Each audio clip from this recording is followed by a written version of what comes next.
Olá, bem-vindos a esse canal onde a gente fala de pediatria. Hoje eu vou falar sobre a volta às aulas nesse período de pandemia. É uma questão que tem deixado os pais bastante preocupados, com uma certa antecipação, inclusive. Mas vamos lá!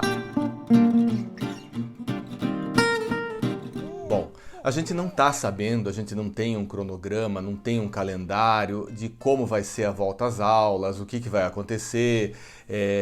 Há pessoas que querem que volte tudo de uma vez só, outras querem fazer uma volta progressiva, como acontece na França, mas, de qualquer forma, é um assunto que tem tornado a vida dos pais um pouco preocupados. Afinal, eles estão com os filhos já há algum tempo em casa e, por mais que haja alguns problemas em relação a isso, a criança ela está perdendo conteúdo, ela está perdendo convívio social, mas os pais estão podendo proteger seus filhos.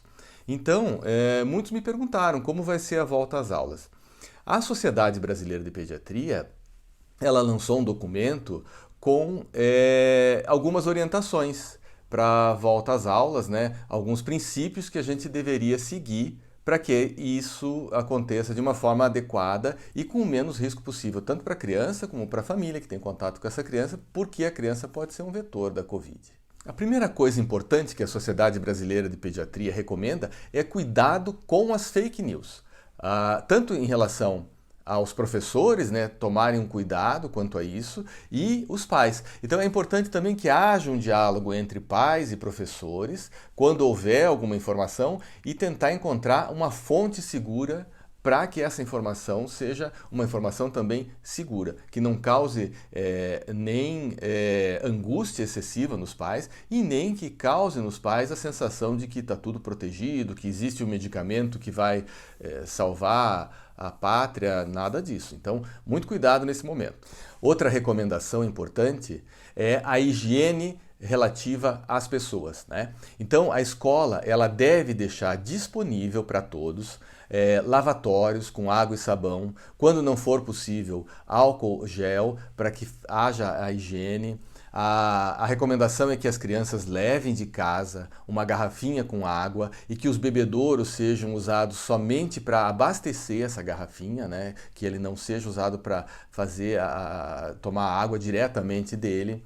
Que haja o estímulo a essas crianças no uso das etiquetas respiratórias, né? De você ensinar a colocar o antebraço, tornar talvez lúdica até a atividade de lavar as mãos, usar isso inclusive como uma ferramenta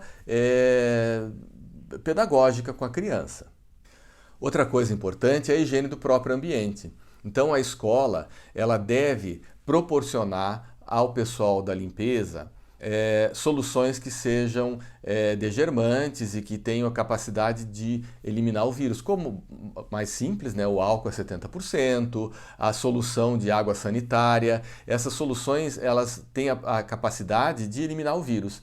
E a higiene da escola, a recomendação é que seja feita com muito mais frequência, principalmente nas áreas onde pode ter mais aglomeração das crianças, né? Banheiro deve tomar cuidado também com a higiene de assento sanitário, com os trincos. Tudo isso vai ser muito importante que a escola preste bastante atenção.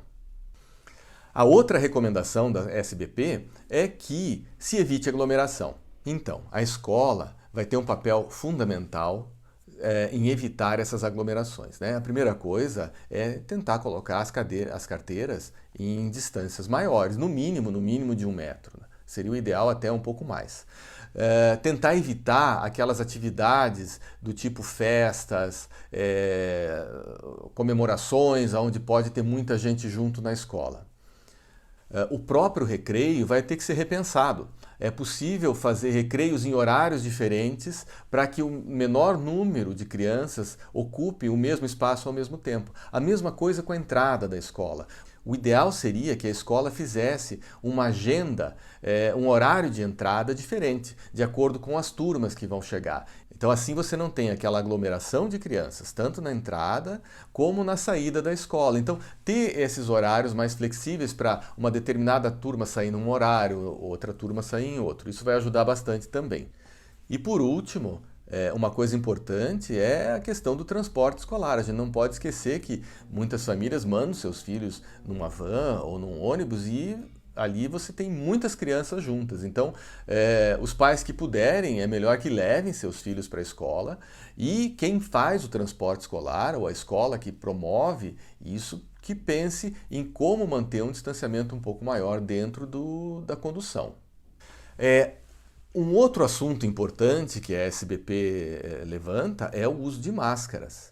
Então, há necessidade de estimular as crianças a usar máscaras, né? Isso para a escola pode ser bastante simples, já que a máscara pode entrar como uma atividade lúdica, como uma atividade de atividade manual, para a própria criança fazer máscaras, contar histórias sobre máscaras, tudo. Isso conforme a idade da criança. E nas maiores há que ter a orientação do uso de máscaras ser obrigatório, principalmente nas áreas onde estiver dentro da sala de aula, sempre que possível, e na hora do recreio também. Mais uma coisa. A escola, ela precisa estar muito atenta a sinais de doença, tanto nas crianças como nos profissionais que trabalham ali. Qualquer pessoa dentro da escola, tanto aluno como funcionário, como professor, vai ter que ser afastado imediatamente em caso de doença respiratória. Essa pessoa deve ficar em casa pelo menos aqueles 14 dias, né, para a gente ter a segurança que ela não está eliminando o vírus nesse ambiente onde a gente vai ter muita criança. Outra recomendação relacionada a essa questão da doença nas crianças e nos profissionais é que a SBP recomenda que se tenha um local dentro da escola onde a pessoa doente possa ser isolada. Isso por quê? Muitas vezes a criança ela começa a ter sintomas e não pode ir para casa, porque não tem quem a leve, quem a busque na escola, né? Então, o ideal é que a escola tenha um local onde essa criança possa ficar, e daí ela vai ter que estar acompanhada, né, de algum funcionário da escola, com os devidos cuidados, né? Os dois usando máscara, sem muito contato, e não deve de maneira nenhuma deixar essa criança sozinha nesse ambiente. Mas é importante ter um local próprio para isso. A SBP recomenda também o ensino à distância, como uma forma de complementar aquilo que está sendo dado na escola. Como provavelmente essas medidas de evitar aglomeração, evitar, por exemplo, as filas, é possível que ainda a escola não tenha a capacidade e a condição, né, de fazer toda a carga horária necessária. Então, vai ser muito importante o uso dessa ferramenta para ensino à distância. Veja, é muito diferente do homeschooling que algumas pessoas estão tentando colocar, que é o ensino exclusivo dentro da casa. Uma das coisas talvez boas, né? A gente não sabe se uma pandemia traz qualquer coisa boa, a gente às vezes tenta se agarrar em alguma coisa assim, é que ela mostrou que o homeschooling é um problema, né? Independente de outras questões pedagógicas ou até ideológicas para quem tenta colocar esse tipo de atividade, os pais puderam ver que é muito difícil cumprir tarefas pedagógicas com a criança dentro de casa. Então, o ensino à distância deve ser estimulado, mas é muito diferente do homeschooling. Por último, é importante a gente lembrar que o momento é de grande estresse. E esse estresse não é só dos adultos. As crianças se submetem a um estresse muito grande. Com um detalhe, a criança ela costuma se transformar no sintoma. A criança ela não verbaliza esse estresse dela. Ela não verbaliza a sua angústia. Então ela desenvolve sintomas. Ela fica mais agitada, ela fica mais irritada, ela pode ter sintomas somáticos, dores, dor abdominal é um sintoma muito comum na criança ansiosa, pode ter diarreia, vômito, tosse inclusive, né? A gente sabe que a criança somatiza, né? Ela transforma aquela angústia que ela não consegue expressar num sintoma físico. Então a escola precisa estar atenta a isso. Ela vai precisar desenvolver uma ajuda, um meio de ajudar essas crianças. Então, as crianças menores, elas podem ser trazidas para atividades mais lúdicas, onde elas possam brincar com questões relacionadas ao isolamento, com questões relacionadas à doença, pode ter modelos de vírus para elas pegarem na mão, modelos lógico, modelos falsos, né? Brinquedos, né? Elas podem fazer atividades lúdicas do tipo bonecos conversando sobre isso. A escola sabe muito bem como lidar com isso. E para as crianças maiores, né, aquelas que já conseguem simbolizar de forma adequada, 7, 8, 10 anos, adolescentes, é importante que a escola tenha momentos, rodas de conversa, capacidade de proporcionar a esses adolescentes um profissional, muitas vezes, que possa sentar e conversar de forma privada.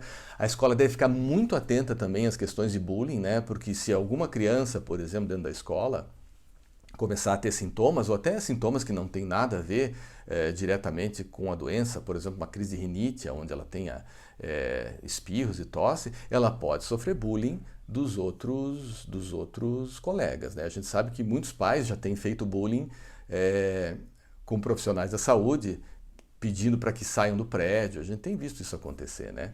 Então, é importante que a escola esteja atenta para isso. E quando a coisa ficar mais grave, a escola vê que a coisa está andando por uma via um pouco mais preocupante, ela deve encaminhar essa criança ou esse adolescente para um atendimento especializado e individualizado.